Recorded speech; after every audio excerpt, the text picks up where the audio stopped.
আলাল, আমার বাসা টিবাদে। এখানে আমি নৌকার মাঝি, আমি নৌকা চালাই, ভুবনতরী নৌকা আছে।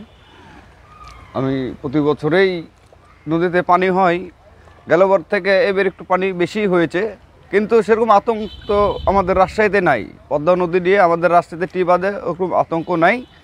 পানি তো আমাদের তো এখানে উঁচা জায়গা, ভাটির দিকে পানি চলে যায়, সব জেলা ওদিকে ডুবে যাচ্ছে। আমাদের নদী নিয়ে আমাদের এখানে কোনো ভয়ের অত আতঙ্ক নাই। গেলবার পানি থেকে একটু বেশি পানি হয়েছে, পানি আর কদিন পরেই আবার কমে যাবে। এইভাবেই চলছে আমাদের নদীর। আমরা ভুবনতরী নৌকা চালাচ্ছি, কোনো অসুবিধা নেই ইনশাল্লাহ। পানি পানি দুদিন হলেও একটু বেড়েছে, কিন্তু পানি কমই ছিল নদীতে। আমাদের সব জায়গায় যদি ডুবে যায়, আমাদের পদ্মা নদীতে পানি একটু কমই হয়। এই যে ফারাক্কার বাঁধটা দিয়েছে, এই বাঁধটা যখনই খুলে দেয় তখনই একটু ভয়ানক হয়।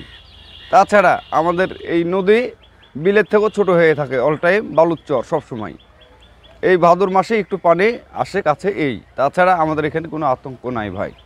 নৌকা চালাতে গিয়ে আপনাদের কোনো সমস্যা হচ্ছে? না না না না না, আমাদের নৌকালে কোনো সমস্যা হয় না। আমাদের প্রতিটা নৌকাতে দেখেন প্রতিটা নৌকায় লাইফ জ্যাকেট আছে।